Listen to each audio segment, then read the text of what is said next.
बिस्मिल्लाहिर्रहमानिर्रहीम। उम्मीद है आप सब लोग खैरियत से होंगे। अच्छा, जैसे हम डिस्कस कर रहे थे, हमने एक सीरीज़ शुरू की है न्यूट्रिशनल साइकोलॉजी के ऊपर। अब बेसिकली न्यूट्रिशनल साइकोलॉजी के ऊपर अगर हम बात करें तो मैंने रिसेंट वीडियो में जो 3 Ws का कॉन्सेप्ट दिया कि एक बेहतरीन जो अप्रोच मैंने बताई कि आप अपने बिहेवियर्स में जब आप फूड को ले रहे होते हैं, आप अपनी न्यूट्रिशन को ले रहे होते हैं, तो आपके बिहेवियर में 3 इम्पॉर्टेंट फैक्टर होने चाहिए खाने से पहले। यानी कि आपकी चॉइस से पहले आप 3 फैक्टर को कंसिडर करते हैं कि आप क्या खा रहे हैं, किस टाइम खा रहे हैं और कौन खा रहा है। ये 3 इम्पॉर्टेंट फैक्टर हम कंसिडर करते हैं, जिससे क्या होता है कि आपके लिए एक फ़ायदा होता है। आपकी वो फूड चॉइस बेहतरीन फूड चॉइस बन सकती है, आपको फ़ायदा दे सकती है अगर आप ये 3 फैक्टर्स को जहन में रखें कि आप क्या खा रहे हैं,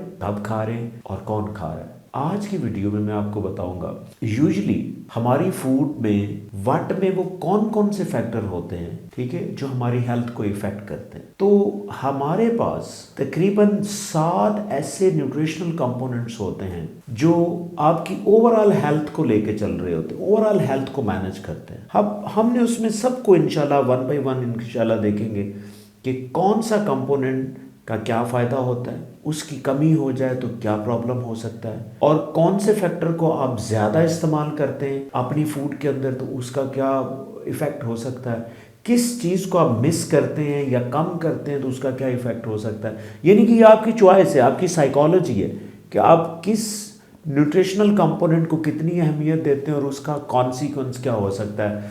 तो आज की वीडियो में मैं सिर्फ आपको ये बताऊँगा कि वो कौन से कंपोनेंट्स हैं जो आपकी न्यूट्रिशन में होते हैं और आपकी ओवरऑल हेल्थ को इफ़ेक्ट कर रहे होते हैं, चाहे वो आपकी फ़िज़िकल हेल्थ हो, चाहे आपकी वो मेंटल हेल्थ हो, चाहे आपकी कॉग्निटिव हेल्थ हो और चाहे आपकी सेक्सुअल हेल्थ हो।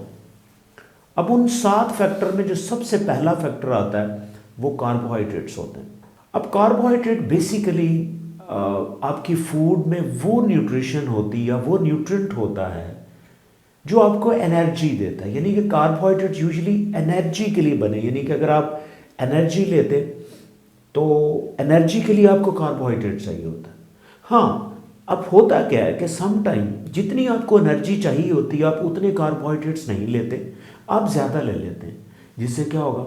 अब आपने क्वांटिटी की बात करें, कार्बोहाइड्रेट अगर आप एक हद से ज़्यादा ले रहे हैं, ऑब्वियसली जितनी आपको एनर्जी चाहिए वो तो आप ले रहे हैं, जो एक्स्ट्रा एनर्जी होगी, जो एक्स्ट्रा कैलोरीज होगी, वो आपकी बॉडी में फैट की शक्ल इख्तियार कर लेती। तो हमने ये देखना है कि कार्बोहाइड्रेट्स किस उम्र में आप ज़्यादा खाएं, यानी कि टाइमिंग की भी मैं बात करूँगा, ठीक है, और आप कौन हैं तो कार्बोहाइड्रेट आपको ज़्यादा खाना चाहिए या कम खाना चाहिए। तो इसके ऊपर मैं इंशाल्लाह कार्बोहाइड्रेट के ऊपर डिटेल से बात करूँगा कि कार्बोहाइड्रेट का इस्तेमाल कैसे करना, अपने 3 Ws को लेके कार्बोहाइड्रेट का इस्तेमाल कैसे करना। तो पहला न्यूट्रिशनल कंपोनेंट जो है वो कार्बोहाइड्रेट्स होता है। अब दूसरा न्यूट्रिशनल कंपोनेंट जो होता है आपकी फूड में वो फैट्स होते हैं।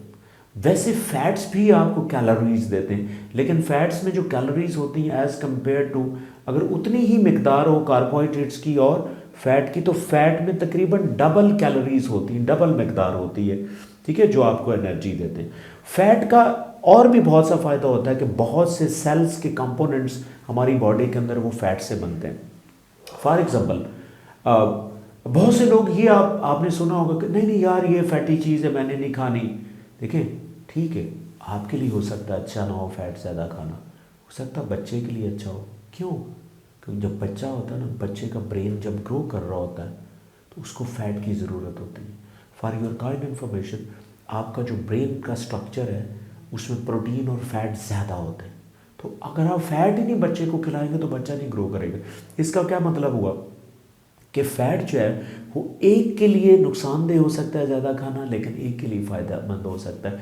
तो इंशाल्लाह मैं फ़ैट के ऊपर डिटेल से बात करूँगा कि फ़ैट को यूजुअली आपने कैसे लेके चलना है। ये दूसरा कंपोनेंट था आपकी फूड के अंदर, जो दूसरा कंपोनेंट है। और तीसरा कंपोनेंट जो है वो प्रोटीन्स होते हैं। अब प्रोटीन यूजुअली क्या करते हैं, प्रोटीन का जो मेजर काम होता है वो आपकी बॉडी को बिल्ड करना, ठीक है ना। आपके इन्फॉर्मेशन के लिए मैं बताता चलूँ कि आपकी बॉडी में सबसे ज़्यादा जो ऑर्गेनिक कंपाउंड आपकी बॉडी को बनाता है वो प्रोटीन्स होते हैं। जैसे आपके जितने भी मसल्स हैं, मस्कुलेचर है, ठीक है, इसके अलावा और बहुत से स्ट्रक्चर हैं, जैसे आपके बाल हैं, ठीक है, नेल्स हैं, ठीक है, ये स्किन है, ये सारी ही प्रोटीन से मिलके बनी होती है। इसका मतलब क्या है कि प्रोटीन जो है वो आपकी बॉडी के लिए इंतहाई अहम चीज़ है। लेकिन अगेन वही बात है कि किस उम्र में किसको कितनी प्रोटीन, कहाँ से प्रोटीन लें तो ज़्यादा बेनिफिशियल होगी। इंशाल्लाह इसके ऊपर मैं डिटेल से बात करूँगा। और इसी तरह जो चौथा कंपोनेंट है वो आपकी फूड के अंदर फाइबर होता है। फाइबर, देखिए फाइबर बेसिकली है क्या चीज़? फाइबर बेसिकली सादा लफ्ज़ों में आपको बताऊं कि आपके मैदे को फिल करने वाला कंपोनेंट होता है, ठीक है, जिसके अंदर कोई कैलोरीज नहीं होती। It's just like a fibre, यानी फिलिंग मटेरियल होता है।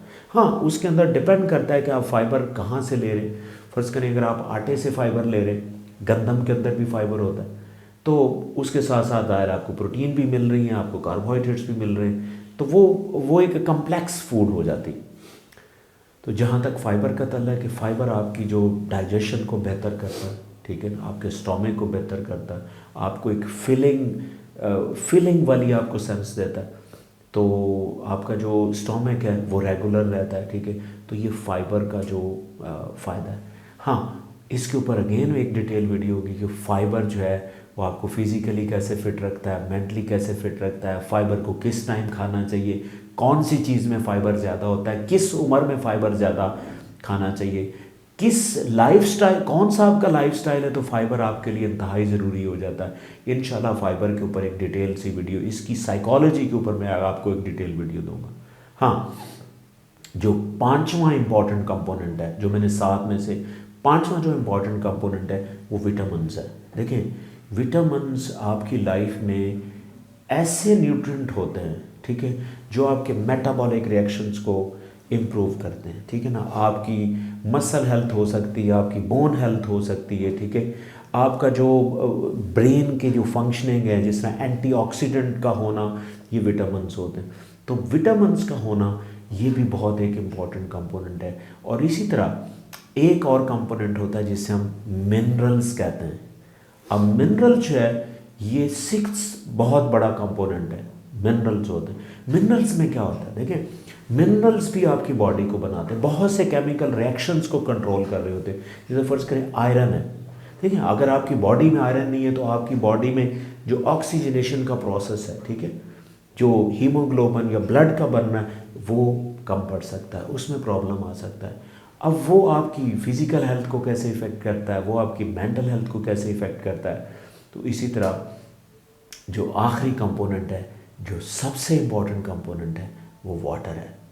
यानी कि वाटर जो है इसकी भी एक साइकोलॉजी है कि आपने वाटर लेना कितना है, किस उम्र में कैसे लेना है, ठीक है, खाने से पहले कितना लेना है, खाने के बाद में कितना लेना है। इसके ऊपर भी मैं आपको डिटेल से एक साइकोलॉजी, इसकी वाटर की जो साइकोलॉजी है इसके ऊपर भी मैं आपको इंशाल्लाह एक वीडियो दूंगा, ठीक है ना। बहुत से लोग, आपने देखिए इसका रैशनल मैं आपको बताता हूँ कि बहुत से आपको लोग कहते हैं कि जी देखिए पानी है ना, पानी सिर्फ तापा पी जब आपको प्यास लगे, वेरी सिंपल। लेकिन ऐसी बात नहीं, इसकी पूरी साइकोलॉजी आपको दूंगा, साइंटिफिक कॉन्सेप्ट के साथ दूंगा। तो इंशाल्लाह आज की वीडियो में मैंने डिस्कस किया कि जिसकी साइकोलॉजी हम देखने जा रहे हैं, जितने फूड के कंपोनेंट हैं जो वट के अंदर आते हैं, वट के अंदर जो कंपोनेंट आते हैं, ये 7 इंपॉर्टेंट कंपोनेंट मैंने आपको बताया। इसके ऊपर फर्दर मैं एक एक वीडियो बनाऊंगा कि कार्बोहाइड्रेट्स कैसे चलते हैं, ठीक है, प्रोटीन्स का क्या, प्रोटीन्स को आपने कैसे लेके चलना है, इसका विटामिन्स है, मिनरल्स हैं, वाटर है, ठीक है, फैट्स हैं। तो इंशाल्लाह इसके ऊपर आने वाली वीडियोस में मैं एक सीरीज़ ऑफ वीडियोस लेके जा रहा हूँ, तो आप ज़रूर देखते रहिए कि इंशाल्लाह आपको बहुत ज़्यादा फ़ायदा होने वाला है। Thank you so much.